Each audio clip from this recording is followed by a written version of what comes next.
Permit me to pose a straightforward yet profound question. When did you last truly experience your birthday?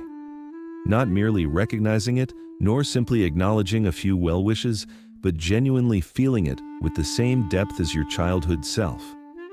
Remember the joyous flutter in your chest, the thrill of balloons, cake, and being the focal point of everyone's attention for that single, cherished day. Fast forward to your adult years. The anniversary of your birth arrives and departs, often passing no differently than any other day. You awaken, perhaps check a few notifications, receive a call from your mother, and then your routine continues. You inform others that you don't really celebrate, asserting your indifference, claiming it's just another day. Yet, is that truly the case? Beneath that veneer of casualness, that dismissive shrug, a more intricate narrative frequently lies concealed. Individuals who approach their birthday as an ordinary day are not necessarily aloof, unfeeling, or disconnected. On the contrary, they are frequently the most contemplative amongst us. These are often people who have learned to suppress their hopes, having been schooled in this by past letdowns. From a psychological standpoint, birthdays serve as powerful emotional reflections. They illuminate your sentiments regarding existence, your comfort level with receiving notice, and your ease with being observed. When someone declares, "My birthday holds no significance for me," they are often implicitly stating, "I no longer require external affirmation." However, on occasion, their underlying message is, "I've ceased to anticipate it." A crucial distinction exists between genuine emotional maturity and a retreat from emotional engagement. Birthday anniversaries possess a peculiar capacity to reveal which path we've chosen. Some individuals truly outgrow the fervor of birthday celebrations, not from melancholy, but from a profound sense of serenity. They have discovered significance in the rhythm of everyday existence, in established patterns, and in moments of quiet contemplation. For these individuals, happiness is not restricted to a specific date. They have come to understand that life itself is the ultimate festivity. However, for a different group of people, the situation unfolds differently. For them, birthdays carry an understated complexity. They might evoke a subtle unease, not linked to advancing age, but rooted in recollections. Perhaps birthdays recall instances of feeling overlooked, or perhaps a past overinvestment in expectations led to disappointment. Consequently, rather than voicing, "I hope someone remembers this year," they simply declare, "It's just another day." This declaration serves as a shield, an act of self-preservation masked as unconcern. This is precisely where the psychological insights become compelling, illustrating the mind's adaptive mechanisms. Following recurrent emotional setbacks, the brain instinctively diminishes its expectations. This process, termed emotional self-protection, involves consciously lowering anticipation to preempt future disappointment, effectively teaching oneself to temper overt hopes. While this might sound unfortunate, it actually represents a form of emotional intelligence, a method of maintaining equilibrium. The brain prioritizes stability over thrill when past excitements have frequently resulted in distress. Here, however, lies the paradox. Over time, that very self-protective instinct can subtly diminish one's capacity for joy. The heart that once armored itself against pain grows excessively cautious. You begin to navigate your own life as an observer at someone else's gathering, polite, attentive, yet emotionally distant. Consider how many individuals smile and declare, "Oh, I don't really make a big deal of birthdays," only to later mentally review the day, noting who failed to send a message, who forgot, or who remained silent. This behavior is universal. Even those who profess indifference engage in it, because caring is an intrinsic human trait. Even feigning disinterest is a manifestation of caring, albeit inverted, condensed, and veiled beneath a facade of composure. Psychologists label this avoidant validation behavior, a state where you persuade yourself you don't require recognition, driven by an underlying fear of not receiving it. This often develops in individuals who, at some point, internalized that emotional needs were inconvenient, finding it simpler to desire nothing than to endure further disappointment. Therefore, when encountering someone who treats their birthday like any other day, avoid the assumption of emotional detachment. Sometimes they have simply come to terms with disappointment. They have exchanged the prospect of excitement for a sense of control, but control comes at a price. Because beneath the serene surface of "it's just another day" lies an emotional truth. We all desire to be seen, not to be lauded or celebrated with grand gestures, but genuinely acknowledged. There is something profoundly symbolic about birthdays. They mark the very fact of existence. It is the one day each year that belongs entirely to you, not for your accomplishments or your relationships, but simply for your being. For many, this reminder evokes a mix of emotions. Some experience gratitude, others loneliness. Some feel both simultaneously, a peculiar blend of nostalgia and indifference. This is because birthdays, whether consciously recognized or not, bring forth thoughts of time. They remind us of how far we've progressed and equally how much remains unchanged. This is the subtle psychological trigger most people overlook. For some, treating their birthday as a normal day is a strategy for maintaining emotional equilibrium. It's their way of preventing time from feeling too burdensome. If I don't make a fuss about it, they might reason, then it won't feel like another year slipping away. There's also a cultural dimension to this shift. In childhood, birthdays serve as significant social milestones, connecting us to a sense of belonging. In adulthood, however, that spotlight can often feel awkward. Many adults quietly grapple with the dichotomy of wanting attention while simultaneously wishing to avoid appearing needy. This internal conflict subtly manifests in how they observe their own birthday. Here's what often transpires beneath the surface. If you grew up being the reliable one, the strong one, or the perpetual giver, your mind absorbed a message that your own joy is secondary. You learn to minimize your personal needs. You become the individual who remembers everyone else's special day, but neglects your own. Consequently, over time, your birthday begins to feel inconsequential. You might even be unsure how to react if someone were to plan a grand celebration.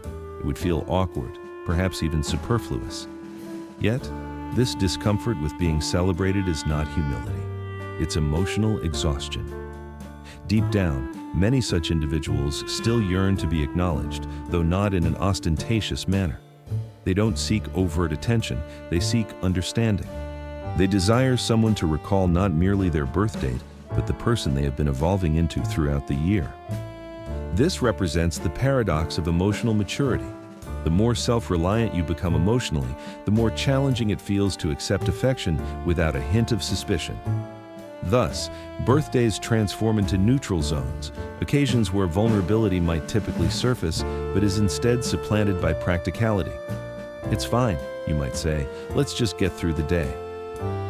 But behind that subdued tone, the mind processes a myriad of emotions: nostalgia for childhood excitement, a gentle sadness for lost connections, gratitude for continued existence, and a quiet longing for simplicity, for the kind of joy that once came so effortlessly.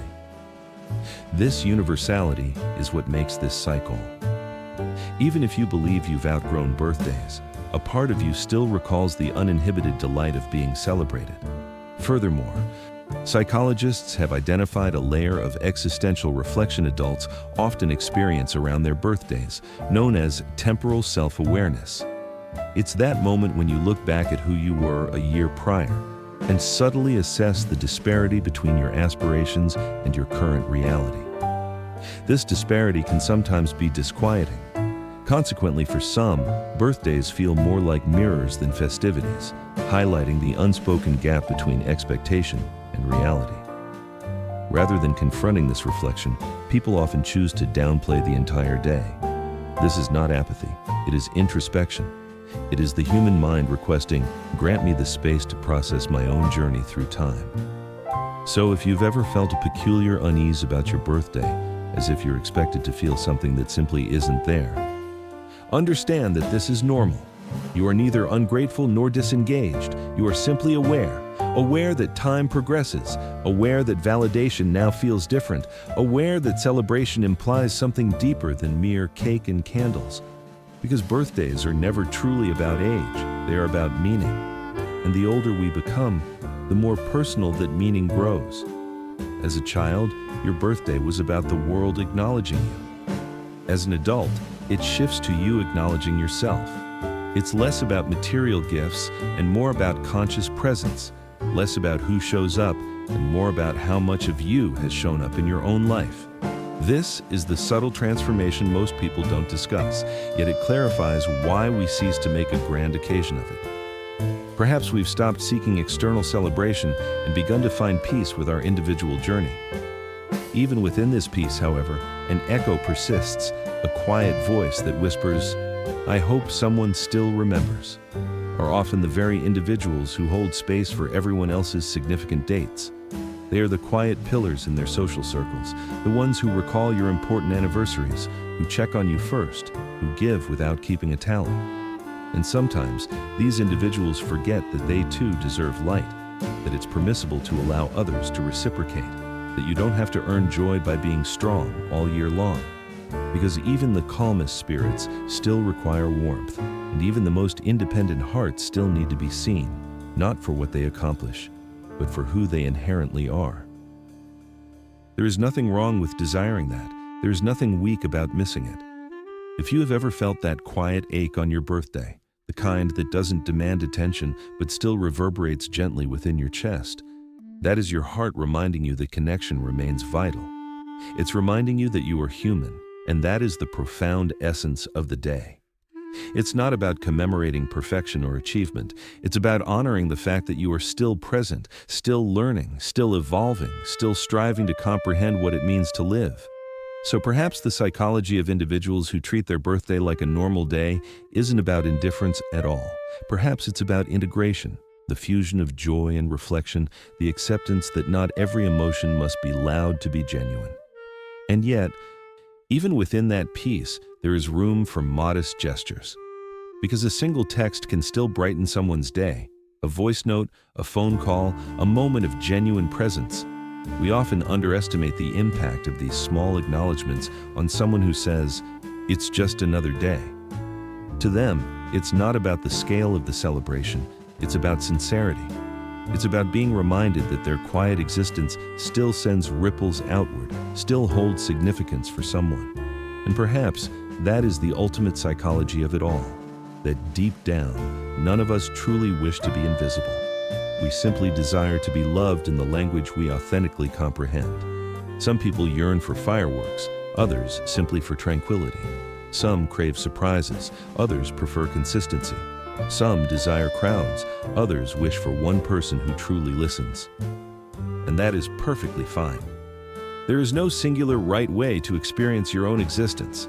So if your birthday feels ordinary, if you went to work, made your coffee, checked your messages, and carried on, perhaps that isn't something to rectify. Perhaps it's something to respect. Because what you are genuinely conveying is, my life is already sufficiently rich not to require a single day to infuse it with meaning. That is not detachment, that is gratitude in disguise. But simultaneously, allow yourself to be gentle. If you miss the excitement you once felt, it's acceptable to acknowledge that emotion too. Missing your younger self doesn't imply regression. It means you are recalling the sensation of innocence before the world taught you restraint.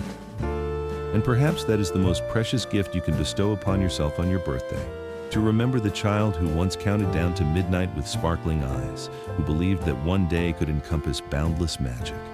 Because that child still resides somewhere within you, awaiting not a party, but acknowledgement, waiting for you to whisper, "Hey, I see you. We made it another year."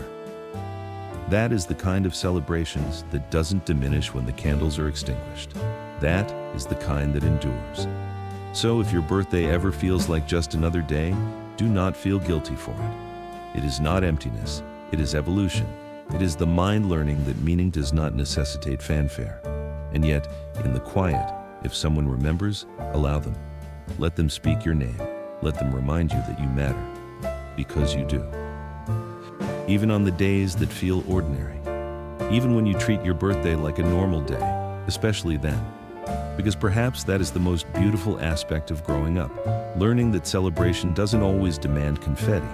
Sometimes it simply requires awareness, a moment of stillness, a deep breath. You don't have to make a wish, you already are one, a living continuation of every version of yourself that has persevered to this point. And that is worth celebrating, quietly or not, every single year.